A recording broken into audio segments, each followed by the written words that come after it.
it. And so that's why I'm so happy to have Marina Levina here tonight with us. Marina, are you there? Wonderful. Hi.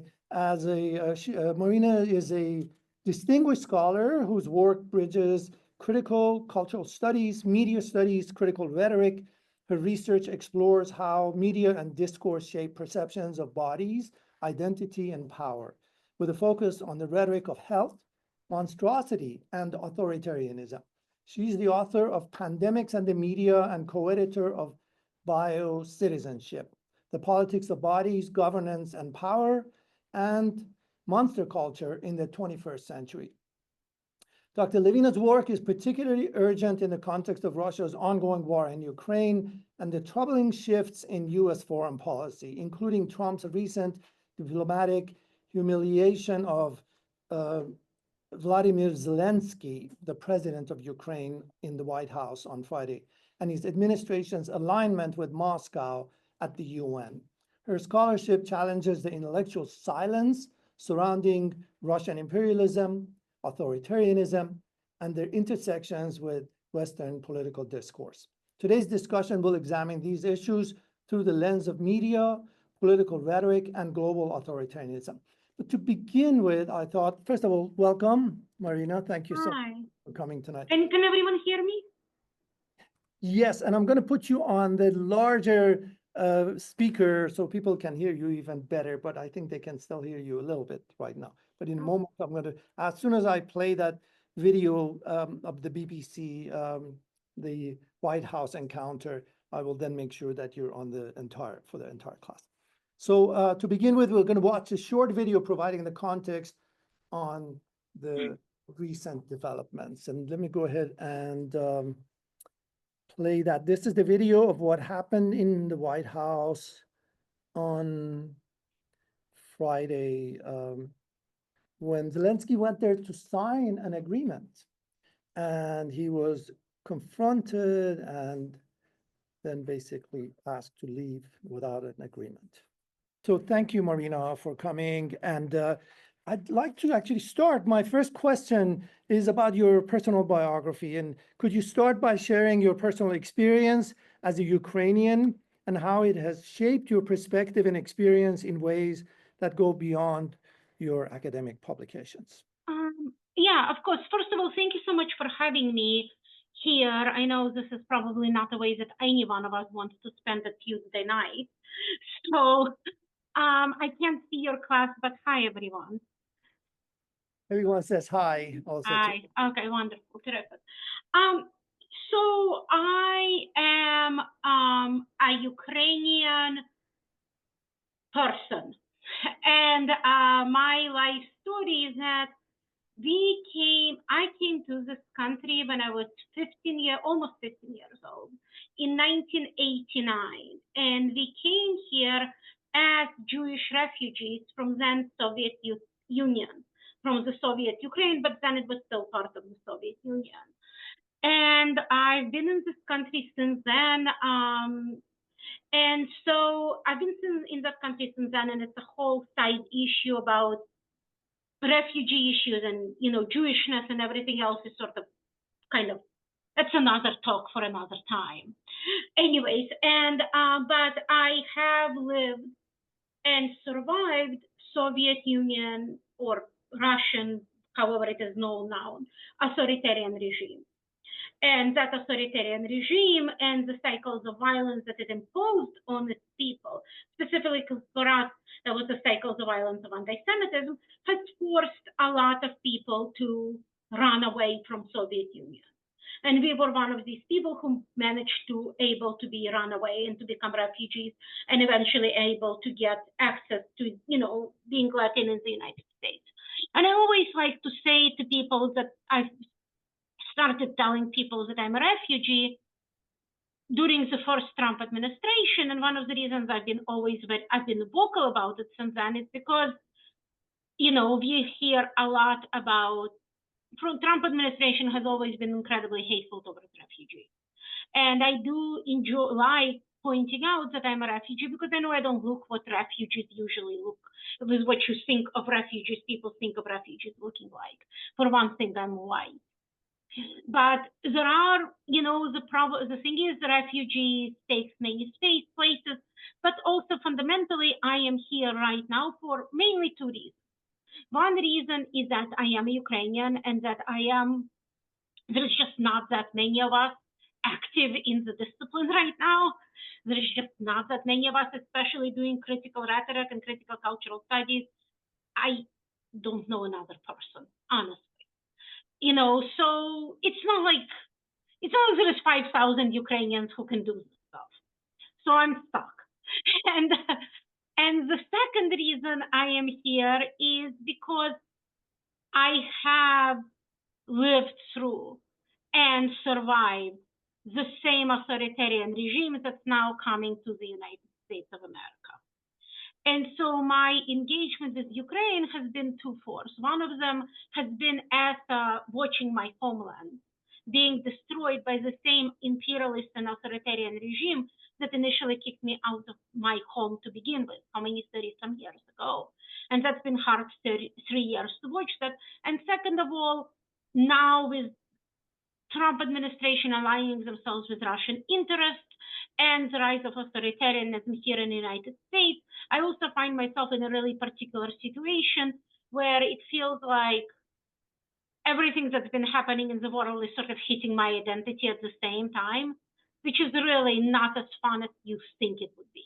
It's really zero fun. I would rather be getting a root canal right now, to be quiet, honestly. It's a great pleasure to be here, but all things other being given, I wish we never met this way. Yeah. Yeah. So, and yet here we are, and we have to do the work, so that's why I'm here. You've allowed yourself to be in a very bad position, and it happens to be right about From the very beginning of the war. You're not in a good position. You don't have the cards right now. Decoding the February 28th incident, how do you interpret the significance of Trump and Vance's public humiliation of Zelensky? Of course, some people would say that he actually was proud and he stood up. What does it signal for Ukraine's geopolitical standing? Well, I don't know if they managed to humiliate him.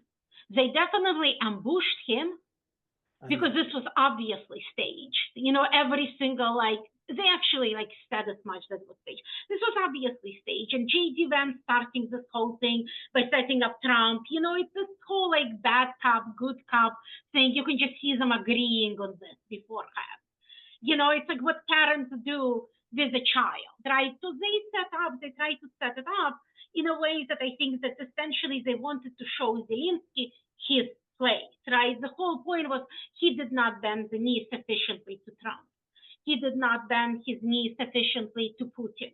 He was thankful enough, which is a very strange, and actually, since you're talking about rhetorical exigency, it's a kind of rhetorical exigency that is often used by people of power to humiliate. It's a very common rhetorical trope to humiliate people who are not from around here, right? It's a common xenophobic trope. Look, you're a poor country, they used to call it shithole country, you rely on us, and yet you're not bending your knees sufficiently to us. You're not being thankful enough. To whom this was humiliating is perhaps a different discussion. But this is not good, right? It's not good for Ukraine, but it is in some ways even worse for the United States of America. Significantly worse for United. You all should be scared right now.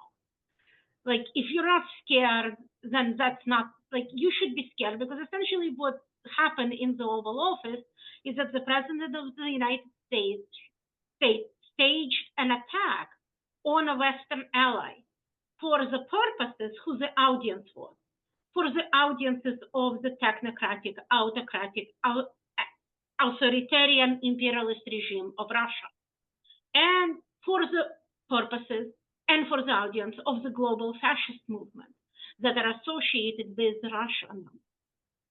So while this is terrible for the survival of my homeland, this is devastating for United States democracy.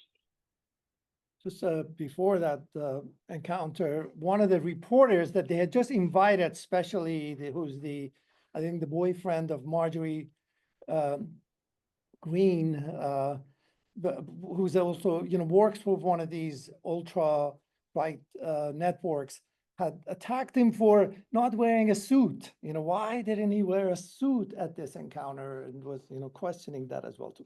So it was also, like you say, it was a setup even before the other attacks started, telling him that he was not thankful enough, or that, questioning his sincerity or seriousness about wanting peace.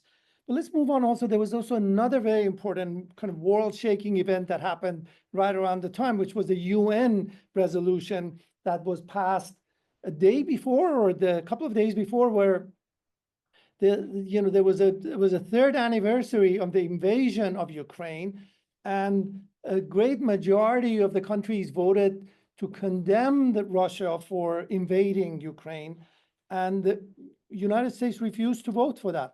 And in fact, it voted alongside North Korea and Iran and all these other countries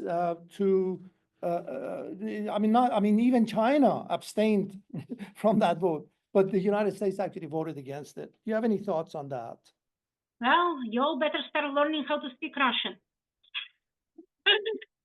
We are watching a global realignment, a global political realignment. It's an event like, this is historical event. Global politics, since after even before World War II, for the last 100 years, I'm just going to say blanketly, for the last 100 years, the global world order has always been that United States at least represented itself or talked about itself as being on the side of democracy and quote-unquote freedom. Now, in those 100 years, United States did some really terrible, awful, colonialist, imperialist, violent things in the name of that democracy and freedom.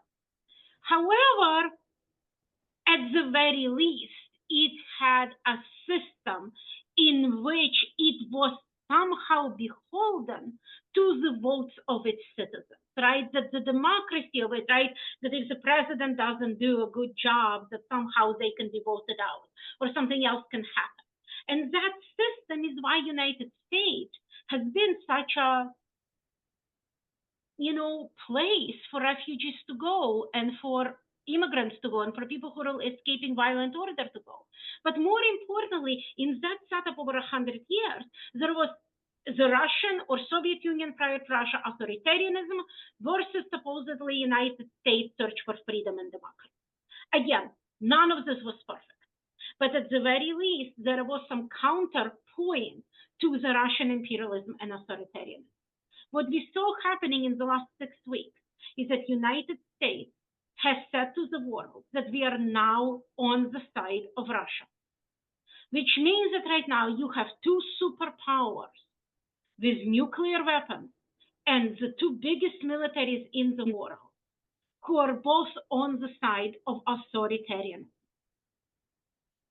Marina, there was also the question of how Trump had asked that Ukraine pay back 4 times the amount that it was given aid for. Like, they had been given about $120 billion, but he was asking for $500 billion, and he wanted to basically own the natural resources of Ukraine. And that's why Zelensky was here. He actually did negotiate something to help pay back some of that money. And the agreement that they were supposed to sign was to be based on that. So can you talk a little bit about that, with Trump demanding these economic concessions from Ukraine in exchange for aid? How do you see this affecting Ukraine's long-term sovereignty and independence? I don't know how Ukraine survives this. I honestly do not. I do not know how my homeland survives this. I do not know how Zelensky survives this. One of the things that happened during this meeting, and I think it's important, and right before, so in conjunction with this meeting, and this is like, there's so many things going on that it's hard to pay attention. The Defense Department said that they're seizing all their cybersecurity spying on Russia. Now, how do anyone think that Zelensky stayed alive all these 3 years? You know, there's numerous assassination attempts, numerous assassination plots, I should say. One of the things that the United States did for the last 3 years is essentially use a sophisticated spying mechanism, right, to keep, quite honestly, Zelensky alive. And they call him in the Oval Office, they call him a dictator. They set this up as somehow he is himself responsible for the war that's going on, and like he's not being grateful enough, he's not paying enough things, right? These are not real concerns, right? These are not real concerns. The United States gives away billions of dollars of aid across the world, constantly and consistently, and we can debate the merits of those type of aids, and that's perhaps a good policy conversation to have. But this is not a policy conversation, right? This is, again, the move is to essentially say, look, you are this person who is ungrateful, who is a dictator, who is standing in the way of peace of your own people, and look what we are going to do now. We are not going to, and now we are going to serve you on a silver platter to Russia. And I mean, I don't know what happens. I don't know how Ukraine survives this, honestly. I do not know how Zelensky as a human being survives this. I am genuinely like, I cannot even imagine I can't even imagine what happens in his head today. There's Europe, of course. There's the role of Europe in the crisis. And do you think that the European Union can step in to compensate for the lack of U.S. military and financial support? And if so, what would that mean for NATO? I have no idea. I don't know. You know, that's the thing. I'm not really a policy person, right? So I don't know. I don't know if Europe can stop at some point, right? It would have to mean that they have to send their armed people in, right? They're going to have to at some point send in armed forces, right? Because they cannot compete. Like United States, again, has the largest defense budget of any country in the world. And actually, all these billions of dollars that Trump says Zelensky owns them, actually, what Ukraine got was the old stock of weapons that were sitting in the Pentagon storage space. And the billions of dollars went to the Pentagon to replace and update United States weaponry. So some of the stuff that was happening, Pentagon was going to get money to do anyway, because they update their weaponry constantly and consistently. There's like, it's a whole thing. Like they're not sitting on like a 20-year-old bomb, right? They're updating what this bomb can do now. So these old bombs went to Ukraine, and actually one of the reasons why Ukraine is in this situation is because the Biden administration, as much as they tried to help, and they really did, was so worried about starting World War III that they were always behind in giving Ukraine the very last, necessary weapons it needed to end this conflict.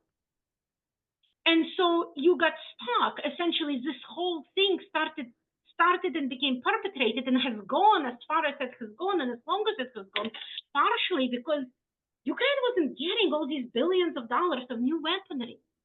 It was getting old stock tanks that's been sitting there for 20 years. And the Pentagon was going to scrap anyway. So, Trump talks a big game. Marina, there's also these discussions about historical parallels, like what Nixon did with China in the 1970s, or some people would even talk about the Hitler-Stalin pact at the beginning of World War II. I'm sorry? That worked real well. Right. Hitler-Stalin pact, that worked out perfectly for my people. Yeah. Sorry. Do you think any of those comparisons are accurate? And, any of those? Yeah.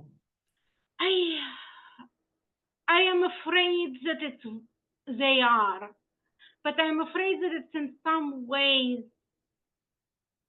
United States was never a part of those pacts. United States is the most powerful country in the world. If it publicly embraces geopolitical authoritarianism, what we are staring down is so much worse. I'm sorry. I know I'm being like, you know, you No. caught me after a really bad week, right? But it's United States of America, right? It's not Germany and it's not Russia or Soviet Union, whatever it was back there, which wasn't as well of a developed empire as it is now. It was just going off its own like founding pains. And look how much damage that did. Here you have two of the most powerful countries and militaries in the world, both embracing each other authoritarianism. Like, I don't even know if we know what this looks like in the future. We are essentially now have bent the knee to the Russian Empire. We are part of we are Russia now. I want to congratulate everyone on that, by the way. Meme that was posted today that I think I saw it also on your Facebook too, and I've reposted it myself too. It's the back of a car that shows something like it took it took Russia less than the time it took to. I'm sorry, I have it actually someplace in there. That yeah, it said it took Russia less time to conquer half of America than it took them to conquer a fifth of Ukraine. A fifth of Ukraine, you know, the way they've been able to pull these half of the electorate in the United States into their, you know, supporting. You know, it's been a long game. This has been going on for a while. Russian interference in American elections, I mean, started before Trump, but definitely culminated in 2016 with the election of Donald Trump. You know, I mean, but before it was still he was still surrounded by people that somehow said no to him, and now those people do not exist. So what we have is an incredibly empowered administration and a resistance that doesn't know what it's doing because it has literally never faced like this anything like this. Marina, I'm going to actually come back and ask you a few more questions about what you had posted about the importance of the National Communication Association, communication scholars, communication students engaging in this work. But before I go there, I just thought I'll give you a little break here and ask the students in the class if they have any specific questions, because I do want to end with that discussion as well too. Anyone who has any questions or comments for Marina, please just you can also just ask me where Ukraine is. I am not going to be offended whatsoever. Like you can just ask me what Ukraine is. Like you can just ask me the stupidest question. It's okay. That's what I'm here for. It's like 8, so it's 9 p.m. my time. You know, I'm off the clock. You can ask me. Hi. Hi. I just had a question. Basically, I was just wondering, like, based on your work, like, what is it that you're doing exactly to be able to, like, help your country in, you know, the challenge that you guys are currently facing, as far as, like, your studies and the fact that your communications, you know, and rhetorician, like, how is it that you're applying that to try to, I guess, help out your country in the war now? Thank you. That's a great question. What is your name? Elena. Nice to meet you. Elena. Hi, I'm Marina. Nice to meet you. It's a great question. So first of all, this is not like, this has been 3 years of my life, right? At least 3, but it's been over 3 years of my life, right? To me, this did not start at Trump, right? This started when I opened a computer on November 21st, 2022, and saw that the bombs were falling on my city that I was raised in, and the city that my husband was raised at. And it started when and I was actually out of all the places at the National Communication Association Leadership Retreat, which is like the worst place in the world to discover that your country is being bombed, because you have to still sit there and like pretend to be professional. And then my phone was going off and we did not know if our relatives and friends were alive or dead. And it was just, anyways, I do not wish any of this on my worst enemy, but I mean, maybe on my worst enemy, but not just that one person, right? No one else. So one of the things that I've been doing for the last 3 years, honestly, in my own private life, is that I've been working a lot with refugees, with Ukrainian refugees. I've been helping, I brought some people over here, we housed some Ukrainian refugees. I've done a lot of work in my personal life with Ukrainian refugees because you have to help. And what I am doing, what I've been doing, and I think this leads to the question that Kamran wants to ask me, is that one of the things that I've been doing for the last 3 years is trying to tell anyone who would listen that what we are at the precipice of is the rise of Russian imperialism and authoritarianism that will swallow all of us whole. And for 3 years, no one has listened, essentially. It was ignored in all these different ways, and I can speculate why that's the case. But in my discipline and my field, people really generally did not care in some way, shape, or form. There was no conversation, there was no panels, there was no presentation, there is no writing, there is nothing. And now we are living at a moment where me and other people too who've done this kind of work, who have been essentially canaries in a coal mine for the last 3 years, are now suddenly people going like, oh, holy crap, this is what's happening. So the work that I'm doing right now, and this is what brought me into this classroom, is that I am doing the work of keeping the conversation going. And I'm doing the work to keep talking about these deep, profound interconnections about Russian imperialism, invasion of my country, Ukraine, right? And the rise of authoritarianism here in the Soviet Union. And the reason I'm doing this is not just for the sake of Ukraine. I am doing this for the sake of this country. I'm doing this because of the United States of America. Because this is my home, because this is the country I care about deeply and profoundly. And because anything that I can do to help us think through what awaits us for the next 4 years and how we can successfully develop the necessary groundwork to resist is essential to me, to our survival. So what I'm doing is not just because of Ukraine, because I can't, right? We can all do what I can, but I will be the canary in the coal mine, even though it's exhausting and terrifying, because, you have to talk about it. You have to talk about this in all the spaces, the classrooms, everywhere else. You have to talk about it. Otherwise, the bastards win. Yeah, thank you so much. All right, well, I mean, there's so much to process, and I'm really glad that you're here, and I'm glad that we're able to have this conversation tonight and to have Marina here tonight. And let me go back to those last questions. I have a series of questions that you're challenging the Communication Association to have more discussions about what is going on and the silence that we faced, in particular, among many communication scholars over the last 3 years, in the sense of just feeling like if they were to take sides with Ukraine, how would that reflect on them in terms of, are they supporting the US as a result of that? So is there a way that you could maybe just talk to us a little bit about this challenge of how to break through this intellectual, this organizational silence that surrounds Russian colonialism? Just to give you a little bit background about my own work. So, I mean, both a lot of my history in the last 20, 30 years has revolved around questions about the bipolar world that we lived in the post-World War II period, in particular, the role of Russia in what it did in Eastern Europe and so many other countries to destroy many progressive movements.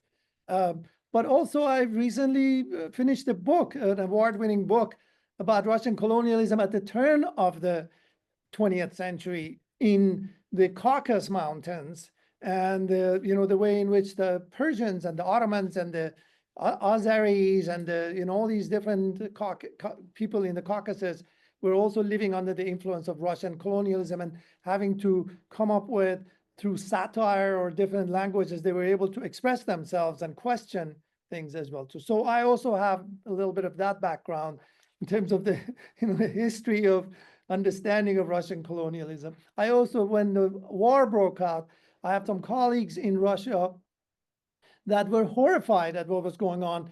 And we started collaborating, and they were doing trauma-informed narrative therapy work. And some of them ended up leaving the country, and others were doing things that would put them in jail, basically, because they were part of the anti-war movement, but helping people have, some way of developing resilience in the face of war. So going back to this question of what is the role of communication studies, the narratives that we need to develop, the responsibilities that the discipline has to stand up against this propaganda and historical revisionism as you see it.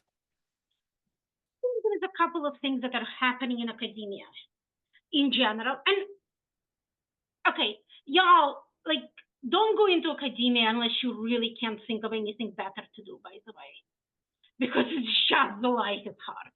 Anyways, but just if you can't imagine anything else to do with your life, don't go into academia, otherwise stay the hell away. It's not worth it. At least that's my evaluation right now.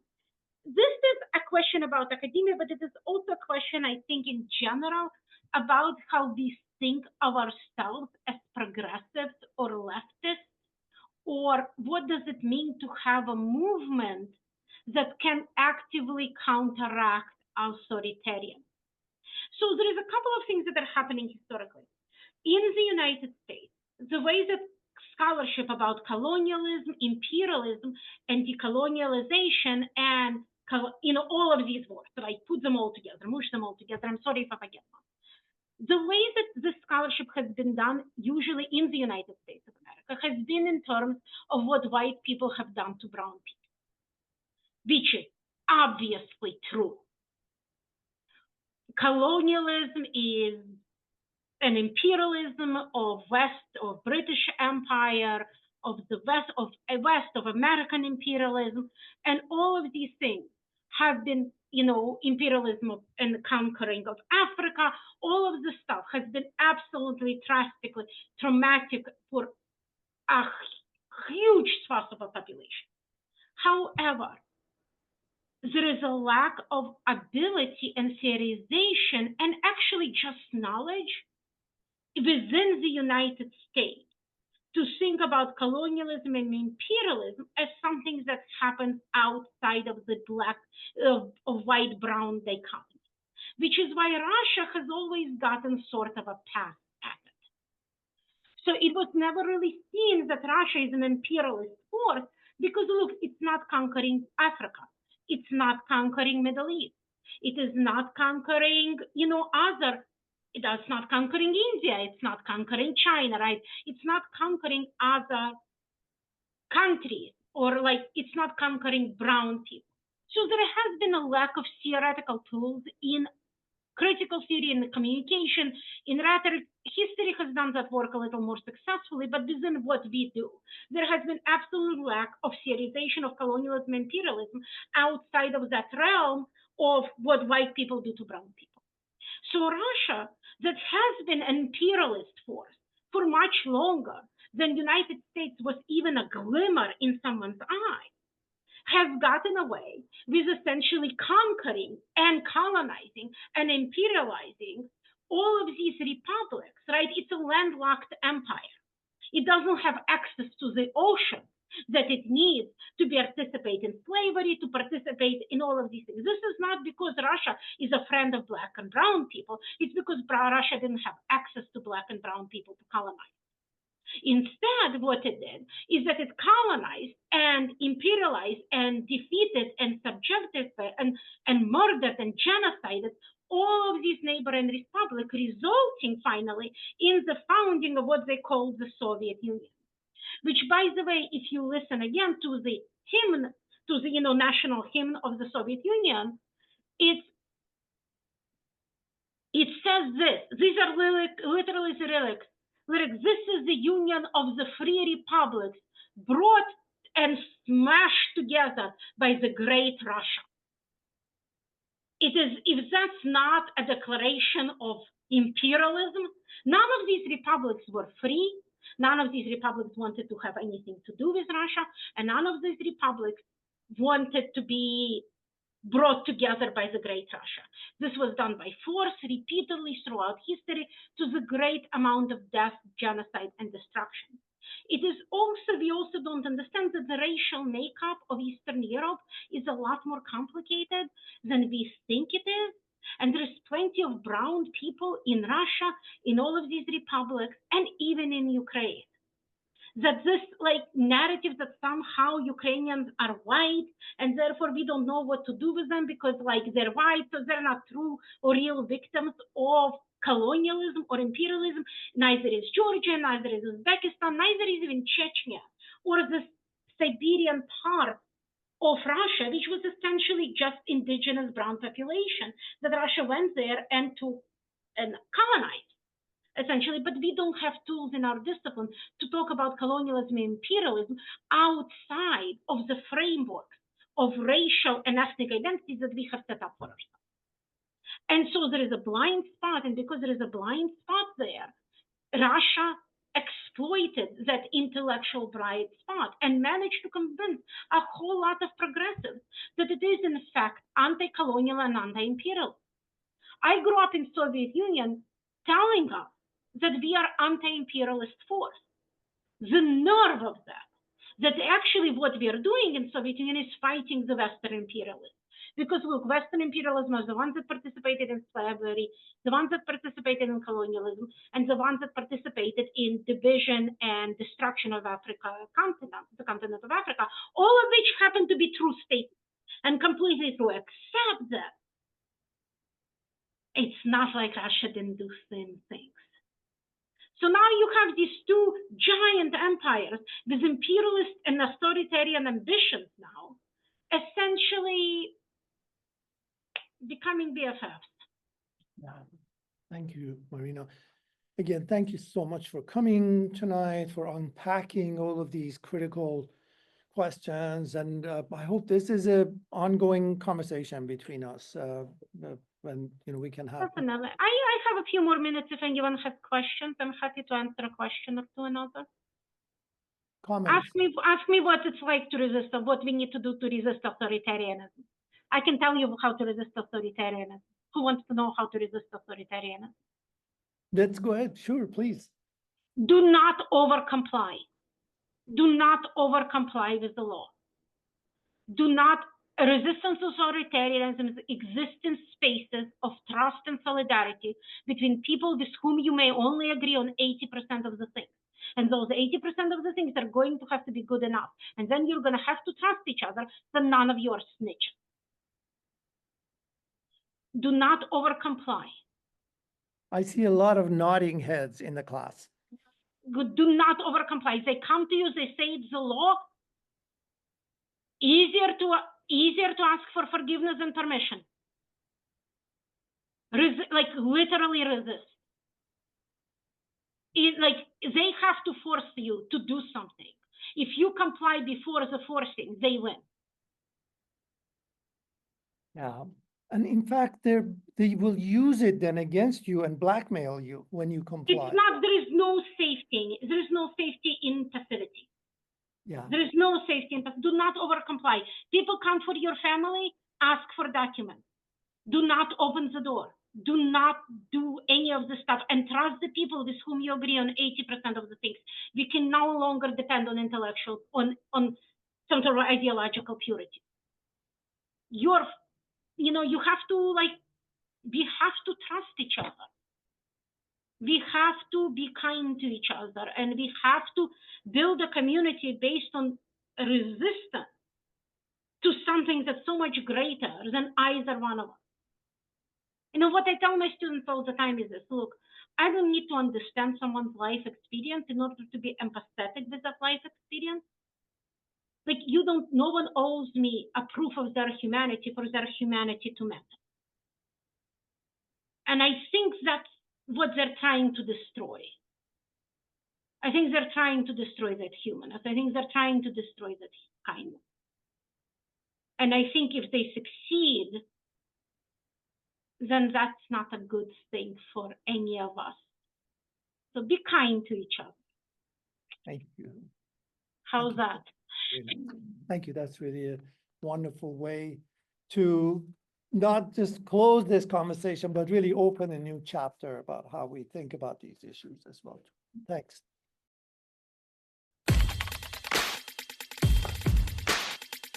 More than 2 years have passed since Russia launched its full-scale invasion of Ukraine. During this time, The Russian army has killed over 31,000 Ukrainian soldiers and wounded many more.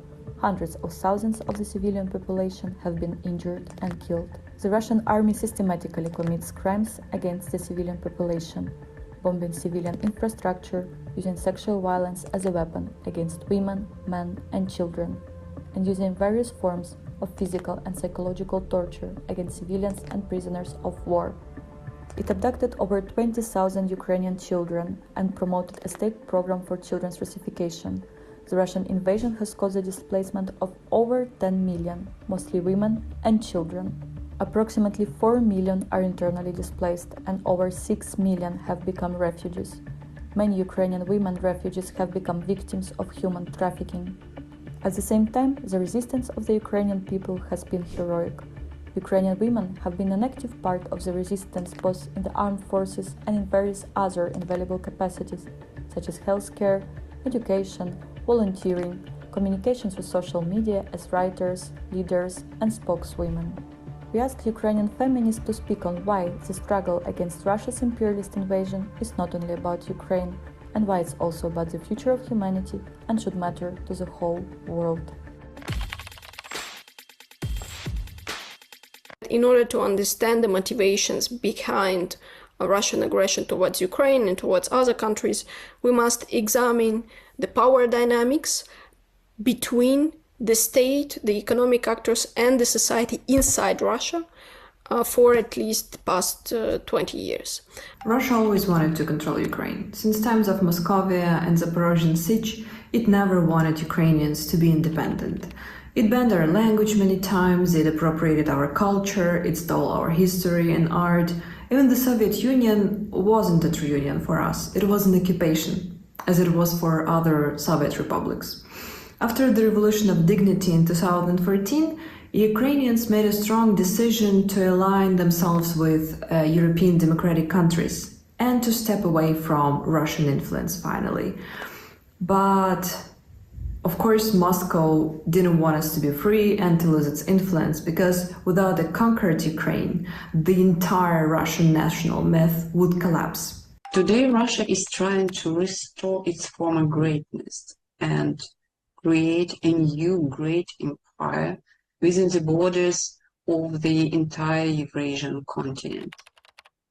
Given the strategic goal of the Kremlin, its effort to absorb Ukraine as its cornerstone, linchpin in Putin's strategy for Europe, was only a matter of time.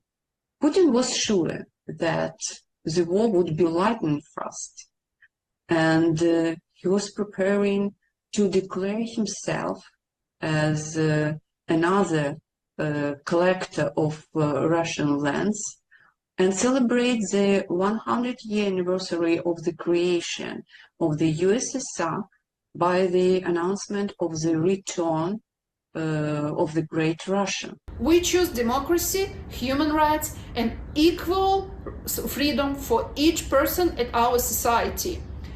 We're too close for Russian population.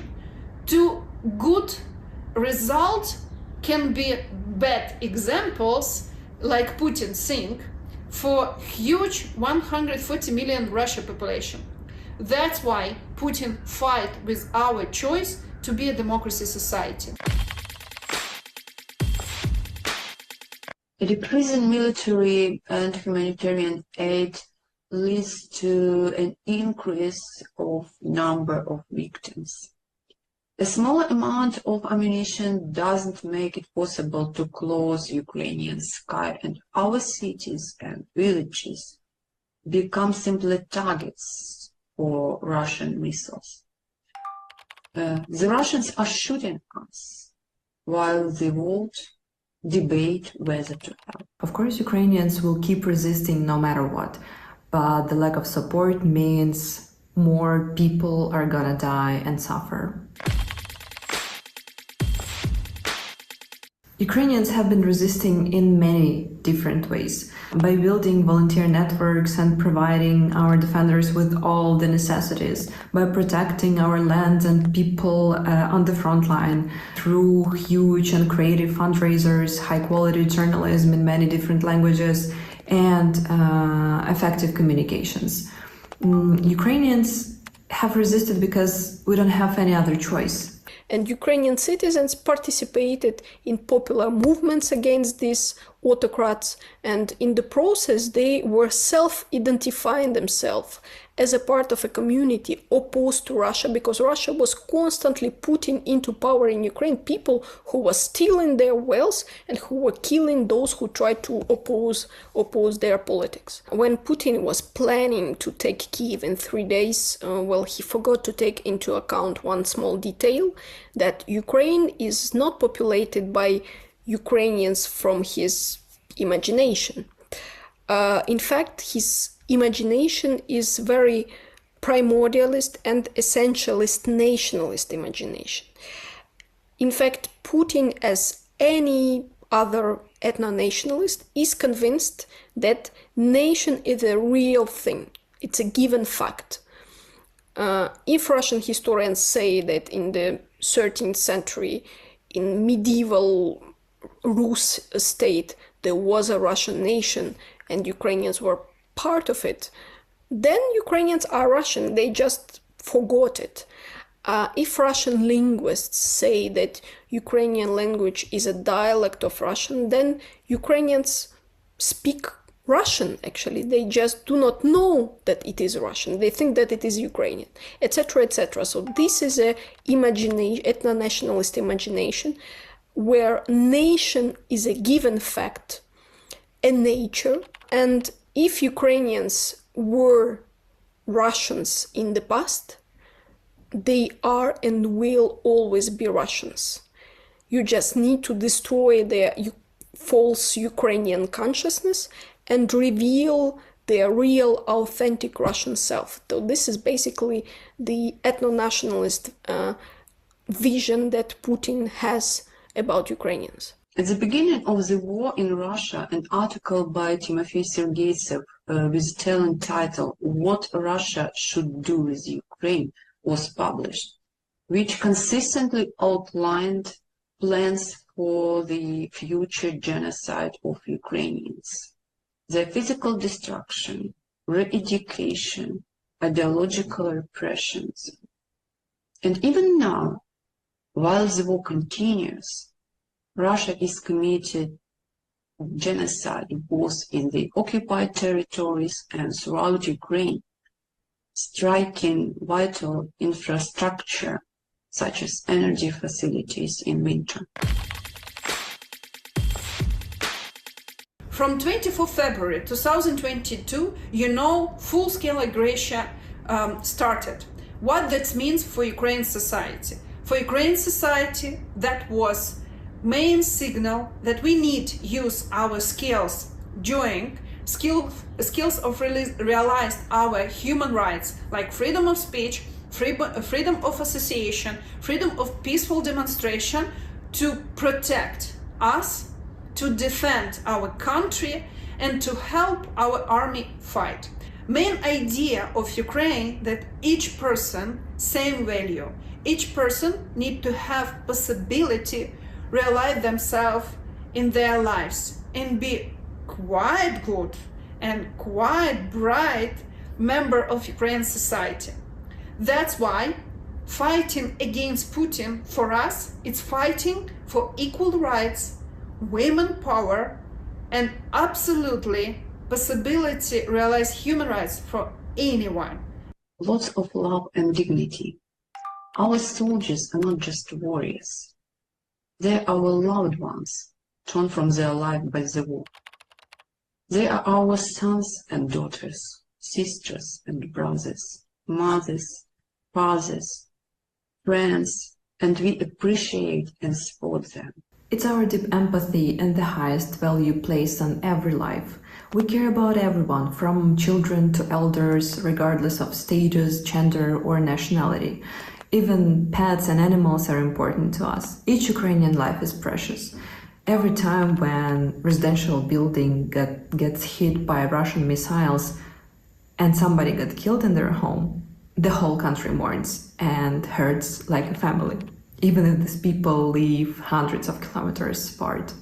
This is why we prioritize to protect our people and then our land. This is why we need to deoccupy all our territories, because we need to save our people. Ukrainians resist because they want to survive, and it is especially understandable when we see what happens to people under occupation, where civilians are raped and murdered in a totally random way. And what is important to understand for people outside Ukraine is that Ukrainians, when they are defending their right to exist, they're also objectively defending the project of a future where the change is possible. They are defending a society where you can be a citizen with rights rather than a serf without any right. One of the tools commit war crimes by Russian army here is sexual and gender-based violence. That's why exactly inside the Russian society decriminalized home violence. That's why at Russian society traditional values speak about only one function for women: to bring new soldiers at this life. At Ukraine, you have absolutely other situation. Human rights defenders, half of us, it's women. More than 40,000 people at the front line, it's women. From 2015, we don't have any list of banned profession which was produced by Soviet Union. More than 300 professions started to be open for any person, women or men, who wanna use it. Before that, they was banned for women. The daily routine of our women has changed. Life shifted to bomb shelters, and self-defense, survival without water, light, and heat became vital skills. Today, Russia cancels all the rights of Ukrainian women, the right to be a woman, to have a home, a family, a profession, even just to live. Ukraine's enemy is a fascist patriarchal state that uses sexual violence as a weapon. Tens of thousands of Ukrainian women were sexually assaulted by Russian soldiers while under occupation or in captivity. They were objectified, dehumanized, and demoralized. At the same time, Ukrainian women fight side by side with men on the front line. They volunteer, they raise children, and keep household on their own. We are fighting for our right to move toward a more progressive and fair society. Putin is aligning politicians who wouldn't mind to destroy the remaining international mechanisms. So this would be actually a wonderful world for the far-right dictators, but I think it would be a real hell for ordinary workers, and even more for women, and for any type of oppressed minorities. And this is why the solidarity with Ukraine, it's not just a moral stance. I think it is a rational response for anybody who is concerned with our common future where emancipation is possible. So this is why Ukraine's resistance is also a feminist struggle. Putin's actions are being watched in other countries, and the success of the Kremlin dictator can be inspiring for those who'd like to assert their power over people in other countries. The women of China and Iran might be the first to feel the negative consequences of Putin's success.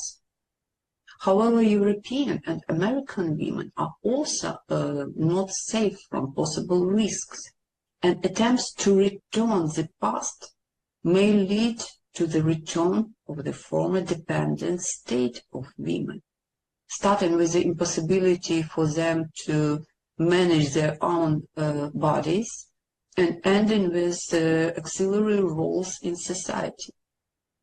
And contrary, Ukraine's victory will become a victory for feminism.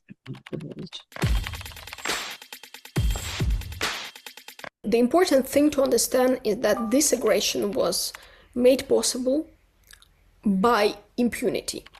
Russia has already committed crimes of aggression and war crimes in Chechnya, in Ukraine, in Syria, and in a number of African states. These crimes have not been considered important enough to stop, for example, trading with Russia. Business as usual with dictators and war criminals was and still presented as something legitimate. We separate politics and business, right? And this is hiding the political consequences of such cynical economic logic. The Russian war is continuing mainly because we pay Putin's bills. We are buying Russian fossil fuels, we are consuming them, we are contributing to the economic growth in our societies, hoping that the war in Ukraine and the climate crisis would somehow resolve themselves. They will disappear by miracle. Unfortunately, they will not disappear unless we take consciousness of our collective responsibility and also of our capacity to act collectively. In fact, there are many ways to help Ukrainians and to support Ukrainian resistance. First of all, to remain people devoted to the ideas of freedom and law, because the war from the Ukrainian side, from the Ukrainian perspective, is precisely for this.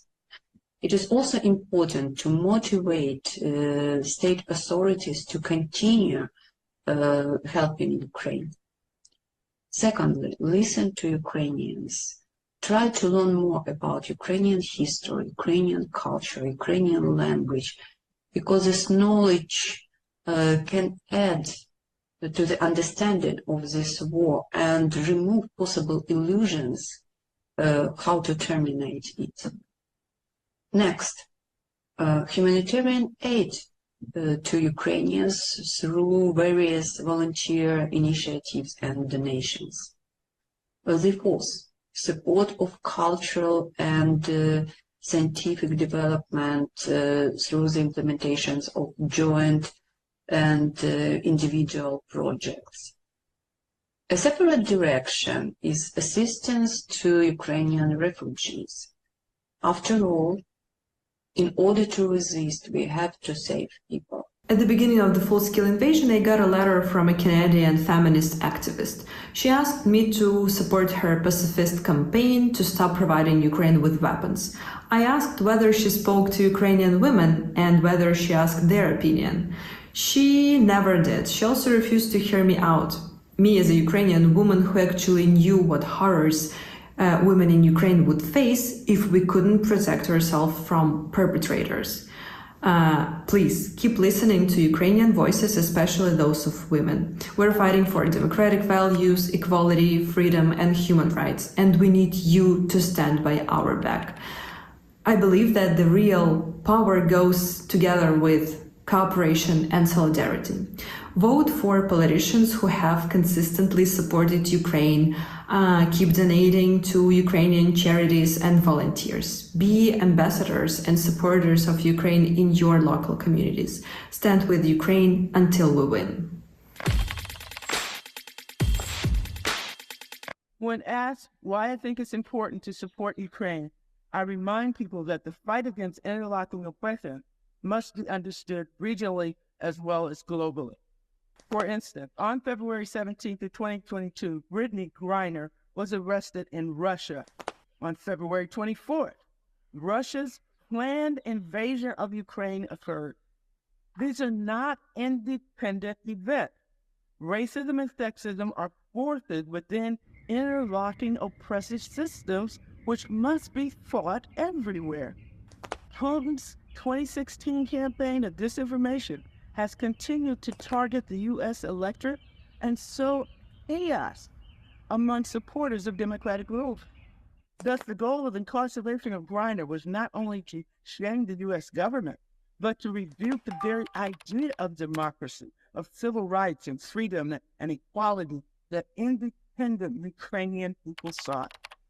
The assault on women around the world, from Masa Amini, Iran, and others, is an attempt to silence the legitimate voices of dissent, especially within autocratic regimes. Our struggle is to free all human beings from interlocking oppression wherever it exists. The Iranian government is an ally of Putin and a major provider of the drones and missiles that Russia uses to destroy Ukrainian infrastructure and to kill its civilians. But I want people to know that the majority of the people of Iran oppose this alliance with Russian imperialism. On March 1st, 2022, a few days after Russia launched its full-scale invasion of Ukraine, Nasrin Sotoudeh, a prominent Iranian feminist human rights attorney, wrote an open letter to the Secretary General of the United Nations to condemn the invasion and to declare her solidarity with Ukrainians. She wrote, quote, "In the past few days, the world has witnessed Russia's military invasion of Ukraine, a country which declared its independence 30 years ago in accordance with all the rules of international law. Ukraine has stood up to this rape with an impressive resistance. They do not want to be quietly crushed under the boots of the invaders. This itself is a call to the world to come to their aid. As a woman who has lived in a country that was involved in a direct war for 8 years, I can imagine the terror of war and naked brutality against innocent human beings. I share your horror at this blatant act of rape. This war is a battle between democracy and dictatorship. But fortunately, the people of Ukraine are not alone in this battle. The world has come to their aid with a great deal of concern. In solidarity with the people of Ukraine and standing by them, I say that world peace is not possible without standing up to Russia's invasion of Ukraine and without support for Ukraine. Hoping for an end to all wars, Nasrin Sotoudeh, Tehran, Iran, March 1st, 2022.